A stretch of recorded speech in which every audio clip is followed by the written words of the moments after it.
हमसे किसी ने प्रश्न किया, एक शिव प्रताप सिंह है आगरा से, इन्होंने पत्र भेजा कि बहुत जीवन में कठिनाइयां आती हैं, गुरुजी प्रणाम, हम आपकी कथा बहुत सुनते हैं, बहुत प्रश्नों के उत्तर हमने पाए। एक प्रश्न हमारे मन में बार बार आता कि भगवान कठिनाइयां देता क्यों? हम सब भगवान की संतान है, पर भगवान कठिनाइयां क्यों देता है? कारण क्या है? कृपा करके इसको समझाने की कृपा करें और कठिनाइयों से कैसे बचें ये भी बताएं। शिव प्रताप, एक बात बोलें बेटा, कठिनाइयों से तो कोई नहीं बच सकता है। प्रभु राम भी अपने चित्रकूट में रहे, वो भी कठिनाइयों में रहे। जब भगवान राम भी कठिनाइयों में रहे तो हम लोग तो आम हैं, हम लोग कहां से बच जाएंगे भैया? आप ये बचने का प्रश्न ही मत पूछो। और कल तो हम चित्रकूट में थे, रात को हमने कांतानाथ जी की परिक्रमा की, रात को राम घाट पे बैठे, आहा क्या आनंद है। और 3 बजे बांदा घुसे आए। हम कहा दिन में आएंगे तो आने ही नहीं देंगे, रात को आए। तो एक व्यक्ति बोला कि रात को क्यों जा रहे चोरों की तरह? हमने कहा हमारा कृष्ण कन्हैया भी तो रात को ही आया था। ठाकुर जी भी तो पृथ्वी पे रात को ही आए थे, तो हम भी बांदा रात को ही आ गए, 3 बजे आ गए। तो शिव प्रताप तुमने पूछा कि ठोकरें क्यों मिलती हैं, कठिनाइयां क्यों आती हैं? सुनो, भगवान महान बनाने के लिए ही ठोकर देता है। संघर्ष इंसान को महान बनाता, मुसीबत इंसान को महान बनाती। स्वर्ण सोना जब तक आग में पिघलता नहीं ना, तब तक वो आभूषण नहीं बनता है। जेवर कब बनता, ज्वेलरी कब बनता? जब उसे आग में तपाया जाए। बिना सोना को तपाए आभूषण नहीं बनता। लोहा को बिना पीटे हथियार नहीं बनता। पत्थर को बिना छेनी हथौड़ा मारे मूर्ति नहीं बनता। उसी प्रकार इंसान भी महान तब तक नहीं बन सकता जब तक वो ठोकर ना खाए। ठोकरों में घबराना नहीं चाहिए, सहो। आज जो तुम पे हंस रहे ना, यदि तुम सहते रहोगे, यदि तुम बहुत मुस्कुराते रहोगे, यदि तुम प्रतिदिन सीखते रहोगे, हम तुम्हें दावे के साथ बांदा वालों कह सकते हैं, आज जो तुम पर हंस रहे ना, कल तुमसे मिलने के लिए तरसेंगे। यदि आज तुम मुसीबतों को सह लोगे, तो जो तुम्हें आज गाली दे रहे ना, हमारी बात तुम कान खोलकर सुन लेना बांदा वालों, जो तुम पर हंस रहे, जो तुम्हें गाली दे रहे, तुम सहते रहना, भगवान पर भरोसा रखना। जो तुम्हें गाली दे रहे वो तुम्हें ताली भी देंगे। बांदा के पागलों, एक बात तुम याद रखना। शिव प्रताप सिंह आगरा वाले, तुमने पूछा कि जिंदगी में कठिनाइयां क्यों आती हैं? महान बनाने के लिए भगवान मुसीबत देता है। उन मुसीबतों को, आपदा को अवसर में बदलना सीखो। किसी गांव से एक आदमी चला जा रहा था, महाराज, किसी गांव से एक आदमी चला जा रहा था। आज कथा में पहाड़ी बाबा भी विराजमान हैं और परमेश्वर दास जी भी महाराज जी विराजमान हैं। आपके चरणों को हम प्रणाम करके भगवान एक बात कहें। एक गांव में आदमी जा रहा था, उसका पैर एक पत्थर में लगा। पत्थर में लगा तो वो पत्थर उचट कर एक फूल के पास पहुंच गया, पुष्प के पास। और जैसे ही पुष्प के पास पहुंचा ना, तो फूल हंसने लगा। वो फूल रहा होगा बांदा का, वो फूल हंसने लगा कि तू पत्थर का पत्थर ही रहा, चोट ही खाता रहता है, कभी इधर लुढ़कता, कभी उधर लुढ़कता, कभी यहां जाता, कभी उधर जाता। पत्थर है ना, जिंदगी खराब है। मुझे देख, मैं फूल हूं, खुशबू है मेरे अंदर। पत्थर बेचारा कुछ नहीं बोला, क्योंकि पत्थर हमारे गांव का था, फूल बांदा का था। पत्थर बेचारा कुछ नहीं बोला, फूल हंसता रहा। और जो तुम पर हंसते हैं उनके लिए ये जवाब है, बांदा वालों, फूल हंसता रहा, पत्थर कुछ ना बोला, चुपचाप पड़ा रहा है। लेकिन वो पत्थर थोड़ा गोल मटोल था, बड़ा सुंदर था। एक महात्मा चले जा रहे थे, फूल के पास में उस पत्थर को देखा, अरे हमारे घर पर कोई शंकर जी नहीं है, ये शंकर जी की पिंडी बहुत अच्छी है, छोटी सी। वो पत्थर को उठा लिया, महात्मा ले गए अपने आश्रम और जैसे ही आश्रम ले गए, शंकर जी मान करके तुलसी घर में रख दिया, तुलसी घड़ा में धर करके जल चढ़ा दिया, तिलक लगा दिया, हर हर बोले नमः शिवाय, कर्पूर गौरम करुणावतारम संसार सारम भुजगेंद्र हारम सदा वसंतम हृदयारविंदे भवम भवानी सहितम नमामि मंदार माला बहुकाल काली कपाल मालई आदि आदि श्लोकों से दिव्य स्तुति करने लगे, बढ़िया गाने लगे, तिलक लगाने लगे, अक्षत चढ़ाने लगे, चावल चढ़ाने लगे, अगरबत्ती लगाने लगे। तब तक याद आया फूल तो है ही नहीं है। भागे भागे बाग में गए, वही फूल तोड़ा जो हंस रहा था, क्योंकि वो बांधा का था। उसी फूल को तोड़ करके महात्मा लाए और ला करके शिवलिंग के ऊपर जो पत्थर पड़ा था ना भैया, उसी के ऊपर चढ़ा दिया। और जैसे ही चढ़ाया तो अब पत्थर मुस्कुरा करके बोला, फूल भैया उस दिन तुम हम पर हंस रहे थे, उस दिन हम चुप रहे, आज समय का खेल देखो, मैं शिव बन गया, तुम मेरे ऊपर फूल बन करके चढ़ रहे हो। बात समझ आई है? बोलो हाँ जी या ना जी? अरे जोर से बोलो ना। इंसान को ठोकरें महान बनाती हैं, ठोकरों से घबराओ मत मेरे पागलो, तुम्हारे जीवन में मुसीबतें हैं, घबराओ मत। भगवान राम को भी भगवान बनने के लिए बन जाना पड़ा, जब तक वो बन नहीं गए तब तक वो बन नहीं पाए। प्रभु राम बन गए इसलिए तो बन गए। अपने ही चित्रकूट में 12 साल तक रहे, यहीं बगल में है चित्रकूट।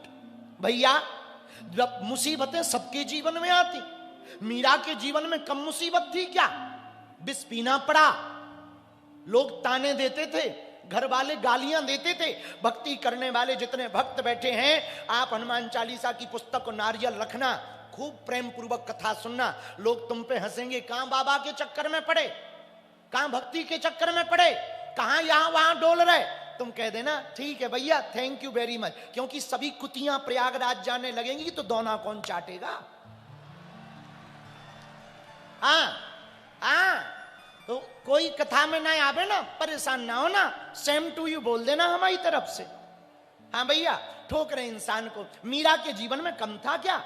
मीरा ने विष पिया, मीरा को पति ने ही विष पिलाया, गालियां दी, लोगों ने ताने दिए। मीरा के ही साथ में रहने वाले लोगों ने कहा ये तो बाबाओं के बीच में डोलती है, नाचती है, नर्तकी है, नृत्यांगना है। पर मीरा ने कुछ ना जवाब दिया। सूरदास को कम मुसीबत आई क्या? भैया सूरदास जी को भी धक्के दिए, महावीर को पत्थर मारे, पत्थर। अपने ही बगल में, यहां बांदा के बगल में राजापुर है, प्रयागराज के पास, वहां एक महात्मा का जन्म हुआ, तुलसीदास जी का। उनको भी कम मुसीबत झेलनी पड़ेगा क्या? भैया जिन्होंने रामचरितमानस लिखी ना तुलसीदास जी ने, आज घर घर जो रामचरितमानस गाई जाती, उनको भी कम मुसीबतें थोड़ी झेलनी पड़ी। बचपन काल में ही माताजी चली गई, युवा अवस्था में, जवानी में विवाह हुआ, ऐसा वैराग्य जागा कि घरवाली को छोड़ करके चले गए प्रभु की शरण में। कई लोग हमारे पास आते हैं, बोले गुरुजी आप तुलसीदास जी की महिमा गाते हो, तुलसीदास जी की तो महिमा कम है, उनकी पत्नी की ज्यादा है। हमने कहा क्यों? बोले वाह, तुलसीदास जी को तुलसीदास तो उनकी पत्नी ने बनाया, ना पत्नी डांटती, ना तुलसीदास जी तुलसीदास बन पाते। हमने कहा भैया डांट खाने से यदि तुलसीदास बनते होते तो आज घर घर तुलसीदास बैठे होते। कितने लोग डांट नहीं खा रहे, ये तो उनके पूर्व जन्म की भक्ति का प्रताप है। लेकिन रामचरितमानस लिखने के बाद भी क्या उनके जीवन में मुसीबतें कम हुई? बोलो, अरे बोलो ना, क्या कम हुई? उनको भी परीक्षा देनी पड़ी। बोलो हाँ जी या ना जी? माता सीता जी को भी अग्नि की परीक्षा देनी पड़ी। बोलो हाँ जी या ना जी? और तो ठीक है, थॉमस एडिसन जिसने बल्ब का आविष्कार किया, विदेशी वैज्ञानिक, बल्ब का आविष्कार करने वाले थॉमस एडिसन को भी 9,999 बार अपना जो प्रयोग बल्ब बनाने का किया वो विफल हुआ उसका। 9,999 बार, 10,000वां उसका सफल हुआ प्रयोग। भैया कौन ऐसा जीवन में है जिसे कठिनाइयों से नहीं जूझना पड़ा? किसको सरलता से जिंदगी मिलती है? शिव प्रताप, तुमने पूछा कि कठिनाइयां क्यों है? इन महापुरुषों से ही देख लो, किनको कठिनाइयां नहीं है? सबको कठिनाइयां है। बुद्ध को भी कठिनाइयां रही, जो बुद्ध हैं, भगवान के अवतार माने गए, उन लोगों को भी कठिनाइयां, अरे स्वयं ब्रह्म को भी इस पृथ्वी पर आकर कठिनाइयां भोगनी पड़ी। बिना चोट खाए ना कोई महान बन नहीं सकता है। चोट मिले ना घबराओ मत, धैर्य मत तोड़ो। जिसके अंदर धैर्य है वो सफल है। आज तुम बागेश्वर बाबा का नाम सुनकर आए हो, बाबा बाबा बागेश्वर बाबा ऐसा वैसा। भैया हमको भी 12 साल तक अंधेरे में रहना पड़ा, झोपड़ी में, कोई नहीं पूछता था। तुम्हारे बगल में ही गांव है हमारो, कहूं दूर के ना भैया, छोटे से गांव के हैं भैया। उस गांव में हमारी औकात हमें पता है। आज आप बुला रहे, हमारे प्रवीण जी जो कथा जजमान है, इतने श्रद्धा पूर्वक इतना बड़ा पंडाल लगाया, रुकने की व्यवस्था की, पूरी व्यवस्था देख रहे, घर घर जाकर के पीले चावल बांटे, उनके पूरे परिवार ने सेवा की, बहुत अद्भुत व्यवस्था की। भैया आज तो लाखों लोग आ गए, पर हमारे जीवन में हमें पता है हमने क्या क्या भोगा। हमारा गांव का सरपंच भी हमें बैठने को नहीं पूछता था, हमारे गांव का सरपंच भी हमें कुर्सी नहीं देता था। आज तो प्रधानमंत्री आ रहे बागेश्वर धाम पर, राष्ट्रपति जी आ रहे, देश का कोई भी विषय होता है पूछा जाता है। भैया ये हमारी कृपा नहीं है, ये बालाजी की कृपा है। ये बात हम इसलिए बताना चाह रहे हैं। शिव प्रताप, तुमने पूछा कठिनाइयां क्यों आती हैं? सबके जीवन में आती हैं और भोगना पड़ता है। कठिनाइयां तो आएंगी, बिना चोट खाए आप महान नहीं बन सकते हो। यदि आपको महान बनने का शौक है ना, कठिनाइयों को झेलो और मुस्कुराओ। उसके बाद एक और प्लस पॉइंट, दिक्कतें आएंगी और तुम मुस्कुराओ। मतलब सीधी सी बात है, आदमी बेइज्जती करे और तुम हंसो, इतने कमीने बनो। हाँ सच बोल रहे हैं भैया, जिंदगी सरल थोड़ी है, बड़ी कठिन है जिंदगी भैया, बहुत कठिन। हमको ही देख लो, हमारे नाम से कई फेक वीडियो बना करके रोज हमको 500 किलोग्राम में गालियां दी जाती। इसके बावजूद आज हमने किसी के बाप के बैल छोड़ रखे का? किसी के बाप के बैलवा छोड़ लेगा? किसी के बाप के बैला नहीं छोड़े। हमें जो मिलता है कन्यादान कर देते हैं, कन्या विवाह कर देते हैं, हॉस्पिटल बना देते हैं, कैंसर हॉस्पिटल बना रहे हैं, अस्पताल बना रहे हैं, मंदिर की जगह अस्पताल, फिर भी गाली खा रहे हैं। किसी के कक्का का हमने ले रखा क्या? लेकिन इसके बाद भी हंस रहे कि सेम टू यू बेटा। ये बात बताकर हम तुमको अपनी महिमा नहीं बताना चाह रहे, ये बात बताकर हम कहना चाह रहे, बिना चोट खाए कोई महान बन नहीं सकता है। बालाजी महाराज के कृपा पात्र बागेश्वर धाम पीठाधीश्वर परम पूज्य धीरेन्द्र कृष्ण शास्त्री जी महाराज का पावन संकल्प। मध्य प्रदेश में छतरपुर के ग्राम गढ़ा में बनेगा विश्व स्तरीय कैंसर अस्पताल एवं रिसर्च सेंटर, जिसकी आधारशिला देश के यशस्वी प्रधानमंत्री नरेंद्र मोदी जी के कर कमलों से रखी जा चुकी है। 200 करोड़ रुपए की लागत वाले 100 बेड के इस अस्पताल में गरीबों का होगा मुफ्त इलाज। ये बहुत बड़ा अवसर है, बहुत बड़ा काम है। संकल्प बड़ा हो, संतों के आशीर्वाद हो, प्रभु की कृपा हो, तो समय सीमा में सब पूर्ण होता है।